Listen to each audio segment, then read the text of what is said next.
2 दिवसापूर्वी खेड तालुका पंचायत समिती सभापती उपसभापतीची निवडणूक संपन्न झाली। निवडणुकीच्या दरम्यान राष्ट्रवादी काँग्रेस पक्षाच्या वतीनं सन्माननीय सदस्य अश्विनीताई सोमनाथ तरस यांनी सभापती पदासाठी अर्ज दाखल केला होता आणि उपसभापती पदासाठी निखिल थोरवे यांनी अर्ज दाखल केला होता।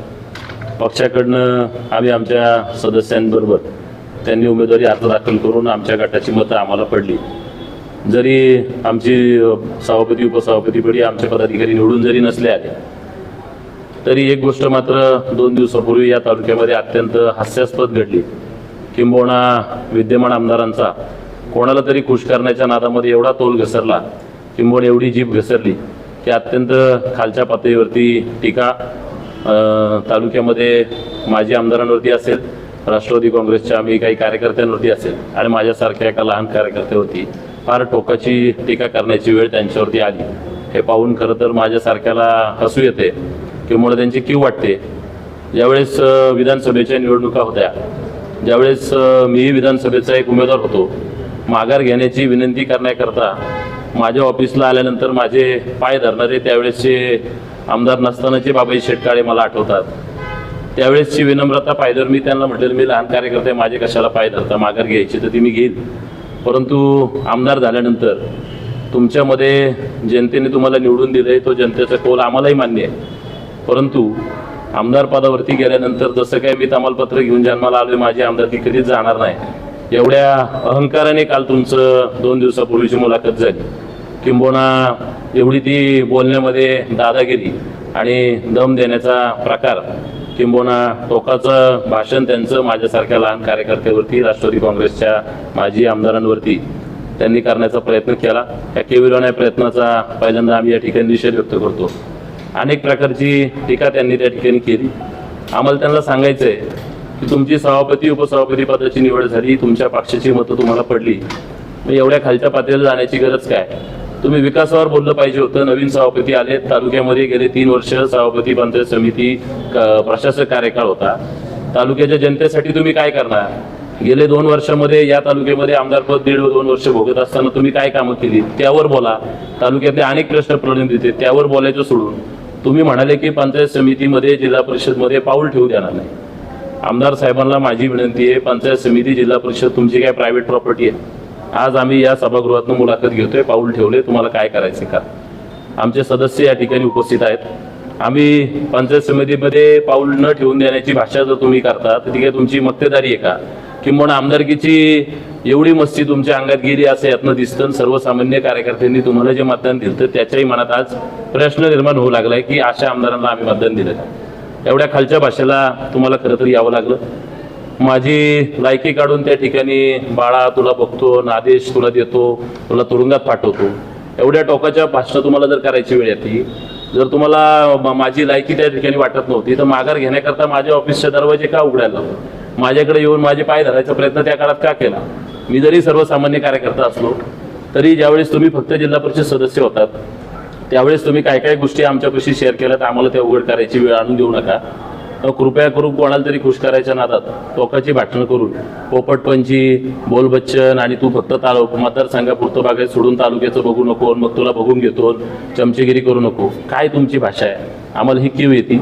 तुम्ही माझ्या कार्यक्षेत्राची मर्यादा ठरवणार का? मी माझ्या पक्षाचं प्रामाणिकपणाने काम करतोय, मग मी तालुक्यामध्ये काम करेल, नाही तर जिल्ह्यात करेल, नाही तर राज्यात करेल, माझ्या कार्यक्षेत्राची मर्यादा ठरवणारे तुम्ही कोण? तुम्हाला करायचं तुम्ही आंतरराष्ट्रीय पातळीवर काम करा। आम्ही तालुक्यामध्ये, मी पूर्वी तालुक्याचा अध्यक्ष युवा सेनेचं पद भोगलंय, मी राष्ट्रवादी विद्यार्थी काँग्रेसमध्ये काम केलेलं आहे, मी अनेक संघटनांमध्ये काम केले, तालुक्यामध्ये, जिल्ह्यामध्ये, राज्यामध्ये आम्ही वेगवेगळ्या चळवळीतनं काम केले। माझी मर्यादा ठरवणारे तुम्ही त्या ठिकाणी नाही। आम्हाला कीव येते की तुम्ही विकास कामांवर बोलायच्या ऐवजी बारीक बारीक गोष्टी काढून त्या ठिकाणी टीका केली। मला त्या ठिकाणी तुम्ही सांगितलं की कुणाचे खोटे सातबारे केले आणि खोट्या इसार पावत्या केल्या, खोटे ID कार्ड बनवले। माझं तुम्हाला जाहीर आव्हान, तुम्ही तालुक्याचे आमदार आहात, मी एक सर्वसामान्य कार्यकर्ता आहे। ज्या देवाला तुम्ही मानता त्या सौरंगी देवाच्या मंदिरावरती या, मला सांगा, तारीख सांगा, मी पण येतो। मी पण शपथ घेतो, तुम्ही शपथ घ्या. कोणाचंच खोटं आयडेंटिटी कार्ड मी बनवलं नाही, कोणाचंच खोटी इसार पावती मी केली नाही. तुमच्यात हिंमत असेल तर तुम्ही ज्या देवाला मानता तिथं या, मी शपथ घेतो. आणि काय कायद्याने तुम्हाला करायचंय तुमची सगळी ताकद लावा. काय कोणाला तुरुंगात पाठवायचंय, माझ्यासारख्या कार्यकर्त्याला तुरुंगात पाठवायची वेळ तुमच्यावर आली, कारण की तुम्हाला वाटलं की मागच्या जिल्हा परिषदच्या निवडणुकीच्या नुकत्याच झालेल्या जिल्हा परिषदच्या काळामध्ये तुमच्या जिल्हा परिषदच्या गटामध्ये, म्हणजे ज्या गटामध्ये त्यांचं गाव येतं त्या गटामध्ये अल्पशा मताने माझा त्या ठिकाणी पराभव झाला, म्हणून तुमच्या पायाखालची वाळू सरकली की एवढी मतं याला पडली कशी काय, की आमदाराचं गाव असून विद्यमान झेडपी सदस्याचं गाव असून असं झालं कसं. आणि तुम्ही सांगता लोकांना की आमचे 9 सदस्य आले, 5 झेडपी सदस्य आले. अख्ख्या तालुक्याला माहिती या वेळेच्या निवडणुका खेड तालुक्यातल्या कशाच्या जोरावरती झाल्या. प्रत्येक कार्यकर्त्याला माहिती आहे पैशाचा किती महापूर तालुक्यामध्ये झाला. आणि तुम्ही पैशाने बलाढ्य असलेले काही कार्यकर्ते जे पूर्वी राष्ट्रवादीचे होते तेच पदाधिकारी तुमच्याकडे घेतले, ते तुमच्याकडनं निवडून आले. काही कार्यकर्ते शिंदे सेनेत होते, कोणी तुतारीमध्ये होतं, तुमच्याकडनं निवडून आले. त्यांचं श्रेय घेऊन नसते हवेमध्ये तुम्ही जाऊ नका. तुम्ही पहिलं स्वतः किती जमिनीवर आहात ते पहा. नगर परिषदेमध्ये तुमची काय अवस्था झाली ते बघा. तुम्हाला जर लोकांनी सत्ता दिली, 9 सदस्य निवडून आले, तर त्या सत्तेचा उपभोग जनतेसाठी करा. कोणावरती तरी खालच्या पातळीवरती टीका करू नका. तुम्ही सांगितलं की माजी आमदारांना आम्ही पुढच्या 6 महिन्यात जिल्हा बँकेतून हद्दपार करू. मला हसायला येते की तुम्ही आमदार आहात, तुम्हाला एवढा साधा नियम माहित नाही की जो कायदा बदलला आहे, जो संचालक 10 वर्ष सहकार क्षेत्रामध्ये काम करतो त्याला पुन्हा ती निवडणूक लढायचा अधिकार नाही, हा बदल कायद्यात झालाय. आमदार साहेब त्या संस्थेमध्ये तेवढे वर्ष काम करते, ते पुन्हा ती निवडणूक लढू शकत नाही, तेव्हा तुम्ही कोण त्यांना हद्दपार करणार आहे. तालुक्यातली जनता ठरवेल, कायद्यामध्ये तो बदल झालाय. त्यामुळे खऱ्या अर्थानं तुम्ही नको त्या गोष्टी लोकांना बोलण्यापेक्षा आणि माझ्यासारख्याला तुरुंगात पाठवण्याची भाषा करण्यापेक्षा तुमची आमदारकी वाचवायचं बघा. तुमच्या आमदारकीवरती जे पिटिशन दाखल झाले, कालच मध्य प्रदेश मधला एक निकाल लागला, तिथल्या 2 नंबरच्या मताधिक्य पडलेल्या आमदारांना विजयी घोषित करण्यात आलं. ज्यांच्यावर हरकत होती त्यांचा निकाल होऊन त्यांना निलंबित करण्यात आलं. तुमची आमदारकी येत्या 2-3 महिन्यात जाईल हे चित्र आम्हाला दिसतंय आणि म्हणून तुमची चिडचिड होतीये. तुम्ही याच्यावर बोलण्यापेक्षा तुम्ही काय भ्रष्टाचार तालुक्यात करताय, किती ठेकेदारांकडून तुम्ही टक्केवारीचा धंदा तालुक्यामध्ये चाललाय, याच्यावरती आम्हाला उगीच तोंड उचकटायची वेळ आणू नका. तुम्ही विकास कामांवरती बोला. माझी तुम्हाला पुन्हा एकदा कळकळीने तीच विनंती आहे. माझ्यासारख्या कार्यकर्त्याला तुम्ही सांगितलं की तुला तुझ्या नेत्याच्या घरी पाणी भरायचं, तर तिथं जाऊन पाणी भर. म्हणजे जे कार्यकर्ते पक्षासाठी काम करतात, आज तुमच्यासाठी देखील अनेक कार्यकर्ते काम करत असतील, सर्वसामान्य शिवसैनिक काम करत असतील, साधे कार्यकर्ते काम करत असतील, म्हणजे त्यांना तुम्ही पाणी भरायची भाषा वापरता. मी माझ्या नेत्यावरती प्रेम करतोय, पक्षावरती प्रेम करतोय. पक्षासाठी मी जर पोट तिडकीने पळालो असेल तर त्याला तुम्ही पाणी भरणं असं वाटतं. म्हणजे मला बोलले म्हणजे तुम्ही तुमच्याही कार्यकर्त्यांना त्याच विचारधारेने संबोधता. उद्या पंचायत समितीची आमचे 6 सदस्य होते, आम्ही 6चे 7 सदस्य केले, आमची 7 जणांची एकजुटी झाली. आम्ही जर काही त्याच्यामध्ये आधीचा सदस्य जोडायचा प्रयत्न केला असेल तर ज्या त्या पार्टीची सत्ता यावी म्हणून प्रत्येक कार्यकर्ता धडपड करत असतो. पक्षाचे आमचे अनेक कार्यकर्ते तो प्रयत्न करत होते. तुम्ही तुमची राजकीय ताकद वापरा, आम्ही आमची राजकीय ताकद वापरू.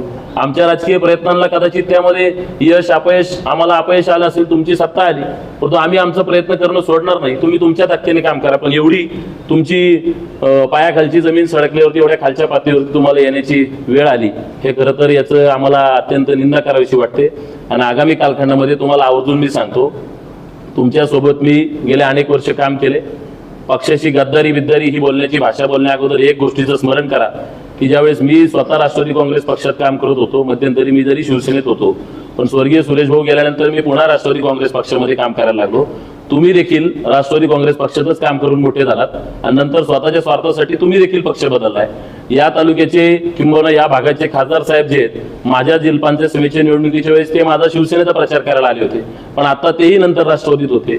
म्हणजे प्रत्येकाने त्याच्या कालखंडामध्ये निर्णय बदललेले आहेत. तेव्हा पक्ष एखाद्याने बदलला म्हणजे तो काय फार गद्दार झाला असं काही नाही. काल त्यांनी सांगण्याचा प्रयत्न केला की या पंचायत समितीच्या इमारतीच्या प्रश्नावरून मागच्या पंचायत समितीत रणकंद झालं. मी पुन्हा आवर्जून सांगतो, तुमच्या ताकद येतं पंचायत समितीचे सगळे मागचे ठराव काढून बघा. प्रत्येक मासिक सभेच्या ठरावामध्ये अंकुश लाक्षेनेच मांडलेलं आहे की पंचायत समितीची इमारत स्वर्गीय सुरेश भाऊ गोरेंचं स्वप्न होतं त्या जागीच झाली पाहिजे. आणि ते ठराव सगळ्या सदस्यांनी व त्यावेळेसच्या राष्ट्रवादीच्या सदस्यांनी देखील बहुमताने मंजूर केलेले आहेत. त्यामुळे जरा तुम्ही कागदपत्र तपासा. या सभागृहाने आतापर्यंत जिथे इमारत झाली त्याच्याकरताच एकी दाखवली, तेच कागद आहेत. मी जिल्हा परिषद सभागृहात देखील हाच ठराव केला होता आणि त्याच्यावरच मी आवाज उठवला होता. त्यामुळे उगीच लोकांपुढे काहीतरी खोटं नाटक जे कालपर्यंत तुम्ही मांडत आले ते मांडायचं आणि एखाद्याला विरोध विरोध करायचा, तुम्ही सांगता की त्याला तालुका अध्यक्षपद भेटेल किंवा स्वीकृत भेटेल म्हणून धडपड चालली. माझा पक्ष माझ्यासाठी काही करेल, पण मला ते करण्याकरता मी पळतोय असं नाही. मी पळणारा कार्यकर्ता आहे. तुम्ही कोणाच्या पण नादी लागा, पण माझ्यासारख्याच्या नादी लागू नका. माझी तुम्हाला कळकळीने विनंती आहे, कारण तुमची एवढी अंडी पिल्ली मला माहिती आहे. मला ते बाहेर काढायची वेळ येऊ नका. तुम्ही काय काय केलं, काय काय करत इथपर्यंत पोहोचलात, तुमचे पुतणे काय करतात, मुलं काय करतात, MIDC मध्ये कुठं कोणाकडे हप्ते मागितले, कुठं काय ठेकेदारी होती, आमच्याकडे बऱ्याच गोष्टी. पुढच्या काळात त्या गोष्टी बाहेर काढायची वेळ आणू नका. पण आम्हाला चित्र दिसते की 2-3 महिन्यात तुम्हालाच पदावरून पाय उतार व्हावं लागेल, म्हणून आम्ही त्या गोष्टींमध्ये जात नाही. आम्ही जनतेचा कौल आम्हाला मान्य आहे. माझ्यासारख्या कार्यकर्त्याचा जरी पत्नीचा जिल्हा परिषदला पराभव झाला असता तरी दुसऱ्या दिवसापासून कामाला लागलेले मी कार्यकर्ता आहे. आणि म्हणून यांची तळतळ होती की एवढं होऊन पण हा माणूस पंचायत समितीची सत्ता आणण्याकरता, किंबहुना सदस्य जोडवण्याकरता, किंबहुना राष्ट्रवादी काँग्रेसची कशी ताकद वाढेल याकरता का पळतोय. तुम्ही एवढं का करताय. तुम्हाला जी सत्ता दिली त्याच्यावरून काम करा. काल ते म्हणाले आमच्या पाठीमागे आदर्श शक्ती आहे. नेमकी कोणती आदर्श शक्ती एकदा लोकांना तरी सांगा की कोणाच्या पाठिंब्याने किंवा काय तुम्हाला म्हणायचंय. मग तुम्ही काय पक्षांतराच्या विचारात आहेत का. काही सदस्यांचे आम्ही सन्माननीय उपमुख्यमंत्र्यांबरोबरचे फोटो पाहिले, त्यावेळेस आमदार साहेब बरोबर होते. मग तुम्ही तिथं भाजपच्या वाटेवर आहे का. तुम्ही सांगा, तुम्हाला शिवसेनेची गद्दारी करायच्या विचारात आहे, ती आदर्श शक्ती तुम्ही लोकांपुढे आता मांडण्याचा प्रयत्न करताय का. पहिलं स्वतः किती निष्ठावंत आहात ते ठरवा, आणि आतापर्यंत तुम्ही तुमच्या राजकारणामध्ये काय तडजोडी केल्या ते ठरवा. आमच्याकडचेच कार्यकर्ते तुमच्याकडे घेऊन काही त्यातले निवडून आले, काहींच्या पैशाचा वापर तुम्ही केला, काहींना तुम्ही परत स्वीकृतची गाजरं दिली आहेत.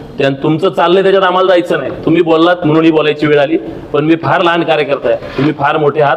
आम्हाला कृपया करून इथून पुढे तरी काही बोलण्याची आमच्यावर वेळ येईल असं करू नका. तुम्ही तुमच्या पदाचा गनिमा ठेवून त्या ठिकाणी बोलावं एवढीच कळकळीची विनंती करतो.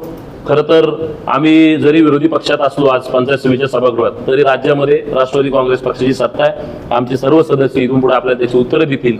सत्तेच्या जोरावरती सर्वसामान्य जनतेची कामं आमचे सर्व सदस्य निश्चितपणे करतील.